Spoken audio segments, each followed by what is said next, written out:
This cheeky chappy is a brand new flower spike beginning to emerge from my orchid. This is proof that with the right care and patience, it's most definitely possible to get yours to re-bloom, so there's no need to throw them out. I've got another one on the go here, at least I think it is anyway.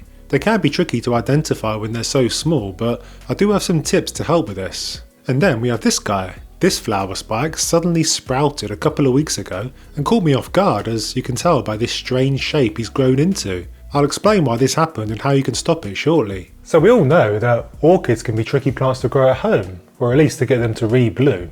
I struggled with this for ages, so much so that I stopped buying them thinking that they were a waste of time. Well, I was missing out, and so are you too, because once you understand their growth habit as well as their wants and don't wants, they'll reward you with stunning flowers for months every year for many years to come. I've now got 11 of these suckers in my collection, and I feel like I've got a pretty good idea on what I'm doing with them. So, to get this much misunderstood plant firing on all cylinders in our home, we first need to understand their growth habit. Once we know this, everything else suddenly makes sense. You'll see why they need certain light, what type of watering works best, and the smartest way to prune.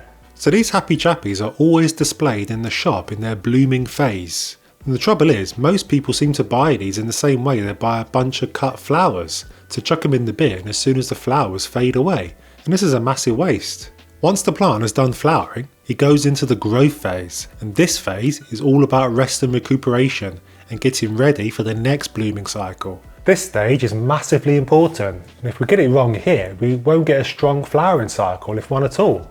So, leaf growth and root development will be the main focus, so we need to help him do just that. This phase is the longest phase and normally lasts about 5 months or so.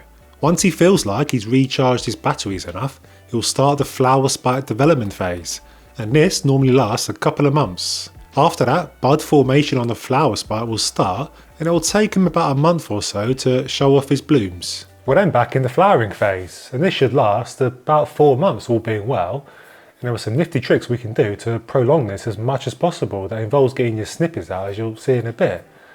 But first, let's talk about that critical phase when the spike is just starting to emerge. The flower spike emerging from the orchid can be a sudden thing. It kind of just happens, and if you're not paying attention, something like this can happen. It's not a catastrophe or anything, it's just making life a bit awkward for me and Mr. Orchid. So, what happened? Well, he was deep into his growth phase, so he was living on a shelf in my office. Because these guys are fairly ugly when they're not in bloom, I tend to hide them in my office over there where they can recharge their batteries in peace. And this keeps Mrs. Sheffield happy too. It faces southwest, so the leaves are able to soak up all that lovely sunshine. Now, I wasn't keeping my eye on him and I hadn't noticed that a fresh bloom was starting up. And it did what all blooms do.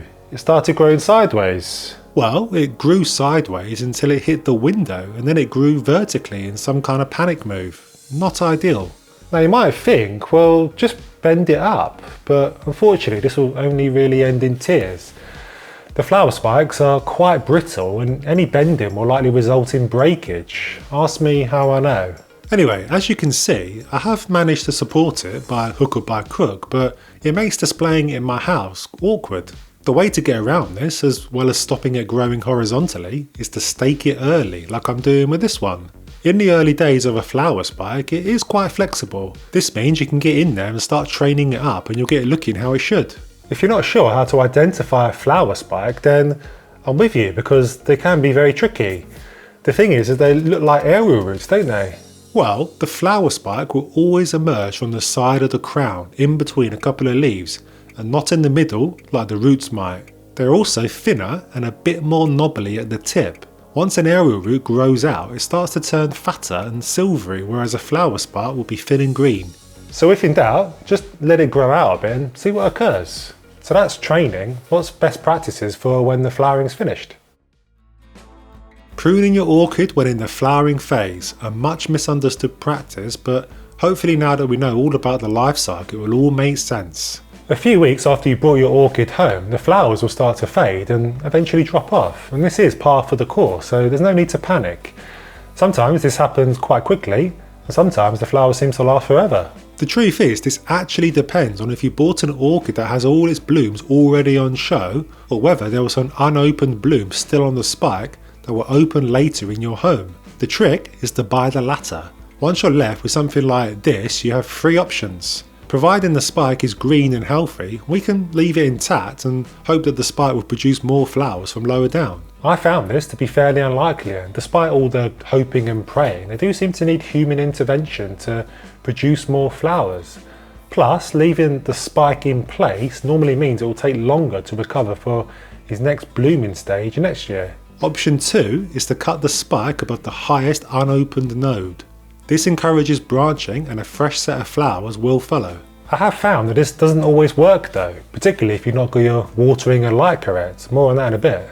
Now, this is the option I take, but I only prune once, and here's why. Repeatedly pruning and waiting for the plant to send out yet more flowers delays the rest period, and I found that subsequent growth and the next flowering cycle to be weaker. The more you cut, the less impressive the next batch of flowers on the spike are, and then that eats into the rest period the plant needs to send out an impressive brand new set of flowers next year. So this leads me on to option 3, to cut the spike off completely. Firstly, if the spike is brown and has dried out, then absolutely cut it off as close to the base as possible, it's donezo. If the spike is still green and healthy, then cutting it off completely rather than just at the node could be the way to go. The plant can fully rest and recover, and future blooms should be much more robust. Like I say though, I like to prune once to get more juice from the plant, and then after that I cut the spikes down. Now, the light you give your little guy during this flowering phase is massively important. To unpack that though, we first need to talk about light for the all-important growth phase. You know, the phase without any flowers where the plant just wants to grow leaves and roots. I alluded to this earlier, but in this phase the plant just wants to lap up as much sun as possible. Photosynthesis is king, and Mr. Orchid just wants to sit on his throne and bask in the good stuff all day. Get it right and you should see the little fella grow new leaves from the middle, and getting it right involves placing him near a bright window. In my climate here in not so sunny Sheffield, I sit them right up against my southwest facing window and they absolutely love it.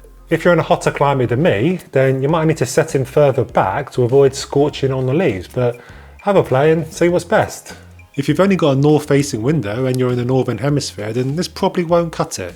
A Sansi grow light will be your best friend, details of which are linked in the description along with a code for a juicy 25% discount, and stick that grow light on for 12 hours a day. So, the plant will hopefully soak up lots of sun, recharge his batteries, produce lots of leaves, and then, when he's ready, he'll send out a flower spike or two. Now up until the first flowers show themselves, you want the light to be the same, nice and consistent. Any moving around here will only upset him, and he might punish you with weaker blooms. But once they're out and on full show, we need to reduce the light. This is the trick. It sounds weird, I know, but the aim of the game here is to prolong blooms. And as anyone in the flowering business knows, to prolong blooms we should give less light. Bright light encourages a faster metabolism for Mr. Orchid, and this will cause flowers to fade quicker. So set him further back from the window, or if he's under a grow light, then move him further away or reduce the number of hours that the light is on. Just don't stick him in a dark cupboard or anything daft like that, just give him a little less light. So that's the light sorted. Equally important is watering, especially during the growth phase. Watering orchids really did flummox me for the longest time because it's completely different to how we water our other houseplants. And that's mainly because of the soil mix that they get to call home. This is of course because they're epiphytes, plants that generally grow on the bark of trees rather than in soil in the ground. Now bark doesn't hold onto moisture nearly as long as soil, which means we're in danger of killing the roots from dehydration if we're not careful. Now when your orchid is in the growth phase, he'll be thirsty for water. His metabolism will be in overdrive from all the light you've been giving him and all those leaves that he's producing. This means we need to give him a good drink when his roots and bark start to dry out. But judging this can be tricky, and it's where clear plastic pots can come in super handy. Green roots are well hydrated, brown, black and mushy roots are overwatered, and silvery roots are when it's time to water. That's a general guide. So if the roots of your orchid are consistently green or silvery and nice and plump, then you're watering like a pro, my plant friend. So what's the best way to water these devilishly tricky plants? The safest way is to take the orchid over to your sink and pour a bunch of water all over the bark and roots. During the growth phase, I would normally do this once a week, but it does depend on your climate. It's always best to check first. Now, there are lots of warnings out there that say to avoid wetting the leaves and especially the crown of the plant at all costs, and honestly this is a little overblown in my book. Sure, it's best to avoid this if you can, but if you do get a splash of water on the leaves, then it's no real biggie, just dry them off with some kitchen bowl. Any moisture left over will soon dry off when sat next to your bright window. The main sign that this is becoming an issue for you is multiple yellowing leaves. The odd yellowing leaf here or there that is the oldest is not normally an issue and rather just a sign of aging. Making sure your orchid is properly hydrated during the growth phase is so important, and letting the poor fella dry out for too long in between will lead to weaker blooms or worse, no blooms at all. I mentioned earlier about pruning the flower spikes to encourage more blooming, but there is actually a trick you can do that will make for a stronger set of flowers, and it's all about where you cut on the spike. I spill all the beans in this video here, so make sure you watch it next, and I'll see you there.